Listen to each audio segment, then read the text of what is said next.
அரபு நாடுகளை பொறுத்தவரையில் பல ராணுவ தளங்கள் அரபு நாடுகளிலே இருக்கின்றது. அமெரிக்கா, பிரித்தானியா, ஆஸ்திரேலியா போன்ற நாடுகளின் ராணுவ தளங்கள் இருக்கின்றது. அந்த தளங்கள் தான் எங்களுடைய இலக்கு, உங்களுடைய நாடு இலக்கல்ல. அண்டை நாடுகளில் உள்ள அமெரிக்க தளங்கள் எமக்கு எதிராக நேரடி தாக்குதலுக்கு பயன்படுத்தப்படாவிட்டாலும் அவை எமது இலக்குகளாகவே கருதப்படும். தாக்குனாலும் தாக்காவிட்டாலும் அவற்றை அழிப்பது எங்களுடைய இலக்குகள். அமெரிக்க படையினர் சாதாரண ஹோட்டல்களில் தஞ்சம் புகுந்தாலும் அவர்கள் தாக்கி அளிக்கப்படுவார்கள். பேச்சுவார்த்தையின் பின்னணி மற்றும் குவைத் விவகாரம், அமெரிக்காவுடனான ஈரானின் பேச்சுவார்த்தைகள் குறித்து விளக்கம் அளிக்க வேண்டிய தேவை எனக்கு இல்லை.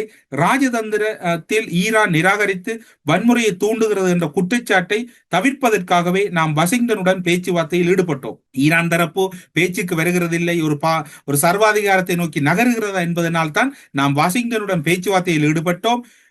அமெரிக்க போர் விமானங்கள் குவைத் வான்பரப்பில் வழிமறிக்கப்பட்டதாக வெளியாகும் செய்திகள் உண்மையாயின் அதற்கான காரணத்தை குவைத் அரசாங்கம் உடனடியாக தெளிவுபடுத்த வேண்டும். குவைத் அரசாங்கம் இதில் ஒரு 2 நிலைகளோடு வேலை செய்வதை நாம் அனுமதிக்க முடியாது. யோர்தானில் அமெரிக்க தூதரகம் மூடப்பட்டால் ஈரான் அந்த தொடர் எச்சரிக்கைகளையே நாங்கள் விடுத்துக் கொண்டிருக்கிறோம். தாக்குதலில் இருந்து யாரும் தப்பித்துக் கொள்ள முடியாது என்று கடுமையான எச்சரிக்கையை விடுக்கின்றார். டொனால்ட் ட்ரம்ப் அவர்களும் அவருடைய பங்குக்கு இஸ்ரேலில் இருக்கக்கூடிய அமெரிக்கர்கள் தொடர்பில் குறிப்பிடுகின்ற போது அமெரிக்கர்களுக்கு உதவ முடியாது, இஸ்ரேலை விட்டு அமெரிக்கர்கள் வெளியேற உதவும் நிலையில் அமெரிக்க தூதரகம் இல்லை, தூதரக தொடர்புகள் துண்டிக்கப்பட்டிருக்கின்றன, இஸ்ரேல் அரசு வழங்கும் பயண உதவிகளை அமெரிக்கர்கள் பயன்படுத்திக் கொள்ள முயற்சி செய்யுங்கள், ஆனால் அமெரிக்க தூதரகம் எதனையும் செய்ய முடியாது என்கின்ற அறிவித்தலை அமெரிக்க தூதரகம் வழங்கி இருக்கின்றது. அதனை டொனால்ட் ட்ரம்ப் அவர்களும் அவருடைய சமூக வலைத்தளங்களிலே உறுதிப்படுத்தியிருக்கிறார். இவ்வாறு பார்க்கின்ற போது ஒரு ஆபத்தான போர்க்கட்டத்தை நோக்கி நகர்ந்து கொண்டிருக்கின்றது.